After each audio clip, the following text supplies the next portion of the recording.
ರಾಮಕೃಷ್ಣ ಅವರೇ ಸಾಲರಾಮಯ್ಯ ಅಂತ ಹೇಳಿ ಪೋಸ್ಟರ್ ಬಿಡುಗಡೆ ಮಾಡಿದ್ದಾರೆ ಬಿಜೆಪಿ ಅವರು. ಅಶೋಕ್ ಅವರು ಅಡಕಸ್ಬಿ ಬಜೆಟ್ ಅಂತ ಹೇಳಿ ಹೇಳಿದ್ದಾರೆ. ಇಂದು ಮಂಡನೆ ಮಾಡಿರ್ತಕ್ಕಂಥ ಬಜೆಟ್ ಇದೊಂದು ರೈತ ವಿರೋಧಿ ಬಜೆಟ್ ಆಗಿದೆ. ರಾಜ್ಯದ ಅಭಿವೃದ್ಧಿಯ ದೃಷ್ಟಿಯಿಂದ ಶೂನ್ಯವಾಗಿರ್ತಕ್ಕಂಥ ಬಜೆಟ್ಟು ಕರ್ನಾಟಕ ರಾಜ್ಯ 20 ವರ್ಷ ಹಿಂದಕ್ಕೆ ತೆಗೆದುಕೊಂಡು ಹೋಗ್ತಕ್ಕಂಥ ಬಜೆಟ್ ಇದು. ಯುವಕರಿಗೆ ಯಾವುದೇ ಒಂದು ಕಾರ್ಯಕ್ರಮಗಳು ಯೋಜನೆಗಳನ್ನು ಘೋಷಣೆ ಮಾಡಿಲ್ಲ. ಇವತ್ತು ಒಂದೇ ಮಾತಿನಲ್ಲಿ ಹೇಳಬೇಕು ಅಂತ ಹೇಳಿದ್ರೆ, ತಮ್ಮ ಜವಾಬ್ದಾರಿಯಿಂದ ನುಣುಚ್ಕೊಳ್ಳೋದಕ್ಕೆ ಮತ್ತು ತಮ್ಮ ವೈಫಲ್ಯಗಳನ್ನು ಮುಚ್ಚಾಕೊಳ್ಳೋದಕ್ಕೆ ಇವತ್ತು ಸನ್ಮಾನ್ಯ ಸಿದ್ದರಾಮಯ್ಯನವರು ತಮ್ಮ ಸಮಯವನ್ನು ವ್ಯರ್ಥ ಮಾಡಿದ್ದಾರೆ.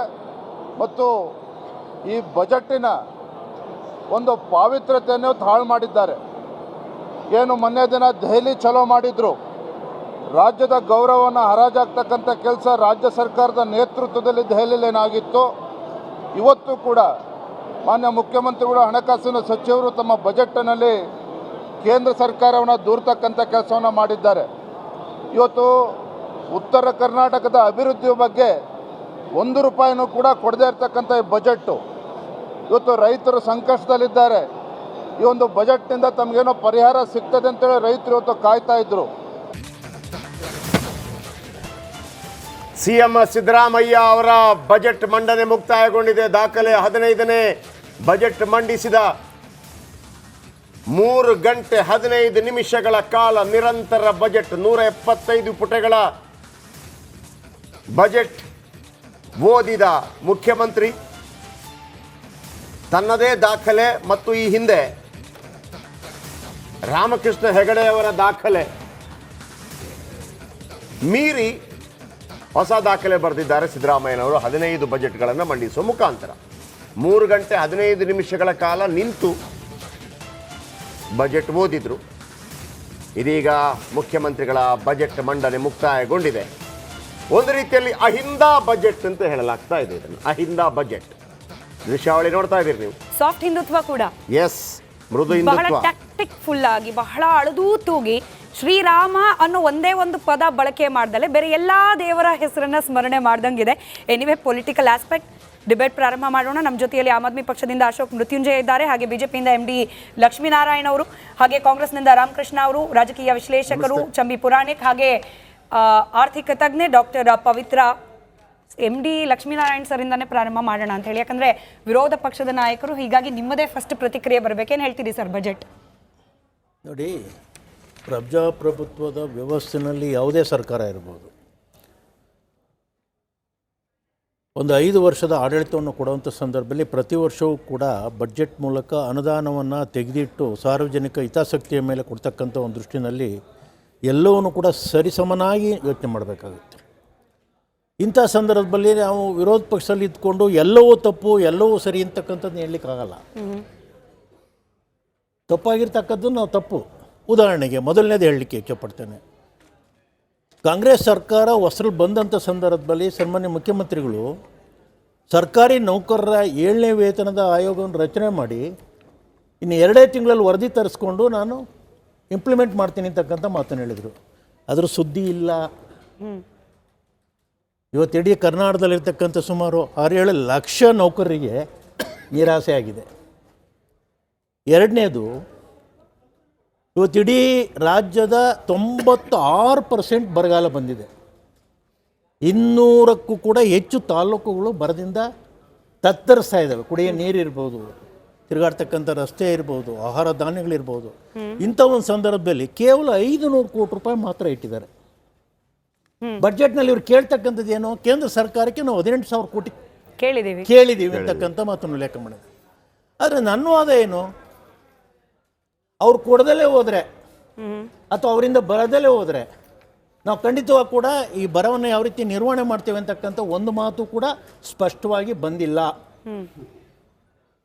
ಸೊ ಇವತ್ತು ತೆಂಗು ಬೆಳೆಗಾರರು ಸುಮಾರು 14-15 ಜಿಲ್ಲೆಗಳಲ್ಲಿ ತೆಂಗು ಬೆಳೆಗಾರರು 18,000 ರೂಪಾಯಿ ಕೊಬ್ಬರಿ ಬೆಲೆ ಇರ್ತಕ್ಕಂಥ ಸಂದರ್ಭದಲ್ಲಿ ಇವತ್ತು 8,000 ರೂಪಾಯಿ ಬಂದು ಕುಸಿದು ಹೋಗಿ ಕೊಬ್ಬರಿ ಬೆಳೆಗಾರರು ಇವತ್ತು ಆತ್ಮಹತ್ಯೆ ದಾರಿ ಹಿಡಿದಿದ್ದಾರೆ.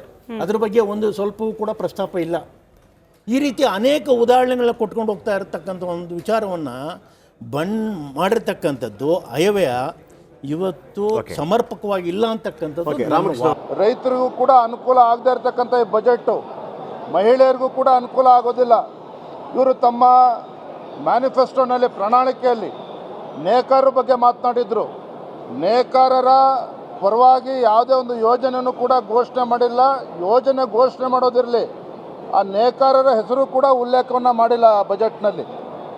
ಮತ್ತೊಂದು ಕಡೆಗೆ ಇವತ್ತು ಅಂಗನವಾಡಿ ಕಾರ್ಯಕರ್ತರಿಗೆ ಅವರಿಗೆ ಗೌರವಧನ ಹೆಚ್ಚಿಸ್ತೇವೆ ಅಂತೇಳಿ ಭರವಸೆ ನೀಡಿದರು. ಅದ್ರ ಬಗ್ಗೆನೂ ಕೂಡ ಉಲ್ಲೇಖ ಮಾಡಿಲ್ಲ. ರಾಮಕೃಷ್ಣ ಅವರೇ ಇವತ್ತಿನ ಬಜೆಟ್ಟು ಫಸ್ಟ್ ಬಜೆಟ್ಗೆ ಎಷ್ಟು ಮಾರ್ಕ್ ಕೊಡ್ತೀರಿ ಹೇಳಿ? ಹತ್ತರಲ್ಲಿ 9.5 ಕೊಡ್ತಾರೆ. ಎಷ್ಟು? 9.5. 9.5. ಓಕೆ. ಆ 0.5 ಯಾಕೆ ಹೇಳ್ತೀನಿ. ಕೇಂದ್ರ ಸರ್ಕಾರದಿಂದ ಬರ್ತಕ್ಕಂಥ ಸಹಕಾರ ಇದೆಯಲ್ಲ, ನೀವು ಹೇಳಿದ್ದೀರಾ ಒಂದು ಪಕ್ಷ ನಮ್ಮದಿಂದ ಬರೆದಿದ್ದರೆ ಈ ಅನುಮಾನ ಇದೆ ನೋಡಿ, ಅದೇ ಅದಕ್ಕೊಂದು ಸ್ವಲ್ಪ ಇಟ್ಕೊಂಡಿದ್ವಿ. ಈ ಅನುಮಾನ ನಿಮ್ಮಿಂದ ಬಂದಿದೆಯಲ್ಲ. ಈಗ ನೀವು ಹೇಳಿದ್ರಿ ಕೇಂದ್ರ ಸರ್ಕಾರ ಒಂದು ಪಕ್ಷ ಕೊಡ್ಲಿಲ್ಲಪ್ಪ, ಕೊಡಲ್ಲ ಅನ್ನೋದೇ ನಿಮ್ಮ ಮನಸ್ಸು, ಅದು ಗೊತ್ತಿರೋದೆ. ಕೊಡದೇ ಇದ್ರೆ ಏನು ಮಾಡಬೇಕು ಅವಾಗ ಅದೊಂದು ಸ್ವಲ್ಪ ಭಯ ಇದೆ, ಅದನ್ನೇನು ಮಾಡಬೇಕು ಅಂತ. ಅದಕ್ಕೆ ನಾನು ಅಲ್ಲ, ಈಗ ನಾವು ಹೇಳ್ತಾ ಇರ್ತಕ್ಕಂಥದ್ದು ಇದು ಒಂದು ರಾಜ್ಯ ಬಜೆಟ್ ಅನ್ನೋದಕ್ಕಿಂತ ದೇಶದ ಬಜೆಟ್ ಅನ್ಬೋದು. ಎಲ್ಲ ವರ್ಗ, ಎಲ್ಲ ಕ್ಷೇತ್ರಗಳು, ಎಲ್ಲ ಯುವಕರನ್ನ, ಮಧ್ಯಮ ವರ್ಗದವ್ರನ್ನ, ವಯಸ್ಸಾದವರನ್ನ, ಅರ್ಥ ಆಗ್ತಿದ್ಯಾ, ವಿದ್ಯಾರ್ಥಿಗಳನ್ನ, ಕೃಷಿಕರನ್ನ, ಅಬಲೆ ಸಬಲೆಯರನ್ನ ಎಲ್ಲರನ್ನೂ ಒಳಗೊಂಡಂತ ದೇಶದ ಒಂದು ಪ್ರಗತಿಗಲ್ಲ, ರಾಜ್ಯದ ಒಂದು ಪ್ರಗತಿಗೆ ಸಿದ್ದರಾಮಯ್ಯ ಅವರು ಮೊದಲೇ ಆ ರೀತಿಯಾದಂತಹ ಒಂದು ಬಜೆಟ್ ಅನ್ನ ಮಂಡಿಸಿರ್ತಕ್ಕಂಥ ಒಬ್ರು ಅನುಭವಸ್ಥ ರಾಜಕಾರಣಿ ಆಗಿರೋದ್ರಿಂದ ಇದನ್ನ ಮನಗಂಡಿರ್ತಕ್ಕಂಥ ಈ ರಾಜ್ಯ ಕೇಂದ್ರ ಸರ್ಕಾರ ಎಷ್ಟೇ ಕಷ್ಟ ಕೊಡ್ಲಿ, ಎಷ್ಟೇ ತೊಂದರೆ ಕೊಡ್ಲಿ, ನಮ್ಮ ವಿರೋಧ ಪಕ್ಷದವರು ಇವತ್ತು ಯಾವುದೋ ಒಂದು ಅಡಕಪ್ಸಿ ಅನ್ನಕ್ಕಂಥ ಪದ ಬಳಸಿದ್ದಾರೆ. ನನಗನ್ಸುತ್ತೆ ಅವರು ಆ ಪದ ಬಳಸಿರೋದು ನೋಡ್ರೆ ಅವರೆಲ್ಲ ಔಟ್ಡೇಟೆಡ್ ರಾಜಕಾರಣಿಗಳು ಅಂತ ಕಾಣುತ್ತೆ. ಒಂದು ಸುಸಂಸ್ಕೃತ ಸಮಾಜದಲ್ಲಿ ಬದುಕ್ತಾ ಇರ್ಬೇಕಾದ್ರೆ ಸಾಂವಿಧಾನಿಕ ಪದಗಳನ್ನ ಬಳಸೋದಕ್ಕೆ ನಿಮ್ಗೆ ಯೋಗ್ಯತೆ ಇಲ್ಲ ಅನ್ನೋದಾದ್ರೆ ನೀವು ಔಟ್ಡೇಟೆಡ್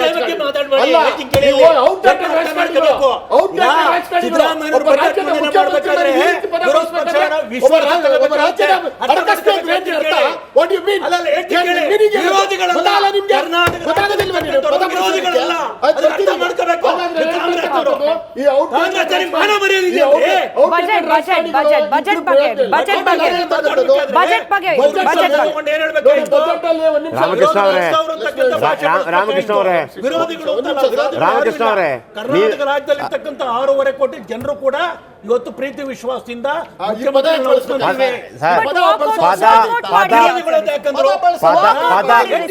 ಪದ ಬಿಜೆಪಿ ಆಗಲಿ ಕಾಂಗ್ರೆಸ್ ಆಗಲಿ ಇದಕ್ಕೆ ಹೊರತಲ್ಲ.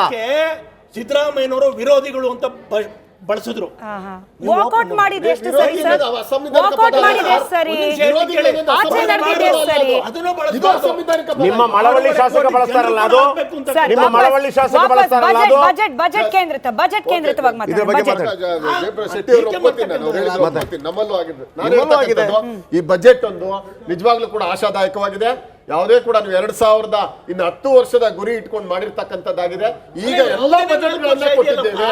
ನಾವೆಲ್ಲ ಬಜೆಟ್ ನಿಮ್ಗೆ ಅವಕಾಶ ಕೊಡ್ತಾರೆ ಸರ್, ನಿಮ್ಗೆ ಅವಕಾಶ ಈ ತರ ಆಗಲ್ಲ. ಒಂದು ನಿಮಿಷ ಇರಿ ಸರ್,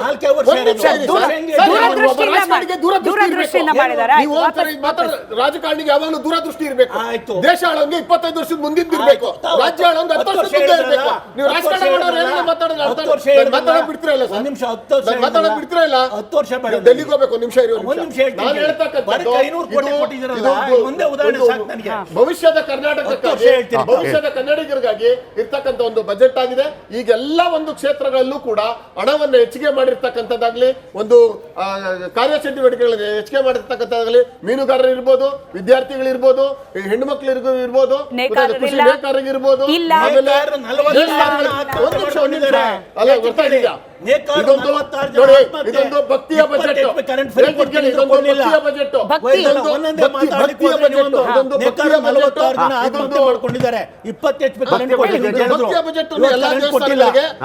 ಇನ್ಫ್ರಾಸ್ಟ್ರಕ್ಚರ್ ರೆಡಿ ಮಾಡ್ತಾ ಇದೀವಿ. ಬರೀ ನೀವು ರಾಮನ್ ತಗೊಂಡೋಗಿ ಬರೀ ಉತ್ತರ ಪ್ರದೇಶದಲ್ಲಿ ಆದಾಯ ಹೆಚ್ಚಿಸ್ತಾ ಇದ್ರೆ ಆಗಲ್ಲ.